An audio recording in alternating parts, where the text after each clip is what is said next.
Myself, Dr. Pramod Kumar Shrivastava. I'm Medical Director in Park Nidam Hospital, Sonipat.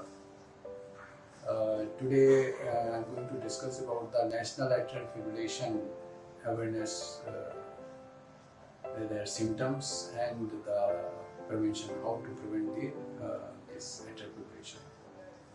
The symptoms are varied. If you find the symptoms, they are starting from the dizziness, palpitations, patient को घबराहट होगी, heart rate थोड़ा उसका ऐसा लगेगा कि उसको heart beat की अंदर से उसको बीट्स सुनाई देने लग रही है कुछ, और उसी के साथ उसको डिजीनेस हो सकता है, उसको सिनकोप हो सकता है, उसको टायर्डनेस हो सकती है, जल्दी वीकनेस हो सकती है। पेशेंट जितना नॉर्मल चलना चाहिए उतना चल नहीं पाएगा और घबराहट के और शॉर्टनेस ऑफ ब्रेथ के साथ में वो बैठ जाएगा। तो इसका बहुत सारे सिम्टम्स होंगे जिसमें हम एट्रियल फिब्रिलेशन को रिकग्नाइज कर सकते हैं। बेसिकली होता है एक्चुअली जो palpitations, dizziness, shortness of breath, tiredness and awareness of the his own heart beat. उसको ऐसे लगेगी कि उसकी हार्ट बीट बहुत तेज चल रही है। तो इस तरह से पेशेंट को एट्रियल फिब्रिलेशन के बारे में थोड़े जो सिम्टम्स हैं वो पता हो सकते हैं कि उसको ये एट्रियल फिब्रिलेशन हो सकता है। प्रिवेंशन के लिए हमें ये जानना भी बहुत ज़रूरी है कि कौन से पेशेंट जो हाई रिस्क में होते हैं जिनको हम एट्रियल फिब्रिलेशन हो सकता है।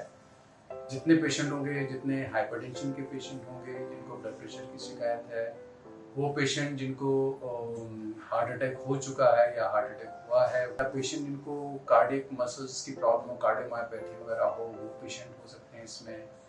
या कभी कभी ये दो तरह का होता है, ये तो कंटिन्यूस होता है, पैरोक्सिजमल होता है कि कुछ टाइम के लिए होता है, फिर वो ठीक हो जाता है, ऑटोमेटिकली ठीक हो जाता है।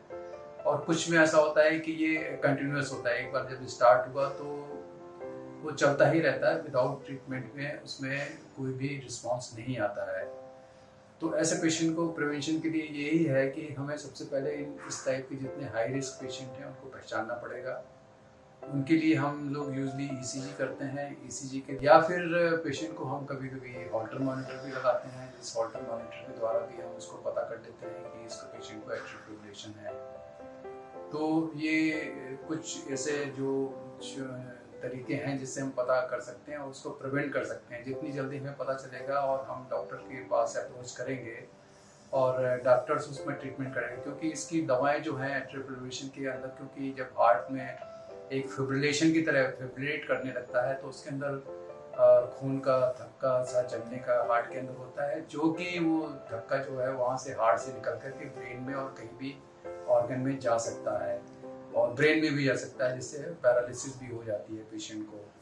तो इसके जो साइड इफ़ेक्ट्स हैं वो बहुत ही खतरनाक हैं, जो पेशेंट को, इसलिए हमें जितनी जल्दी हो सके उसको हमें डायग्नोज करना चाहिए और उसको ट्रीटमेंट करना चाहिए। Thank you very much.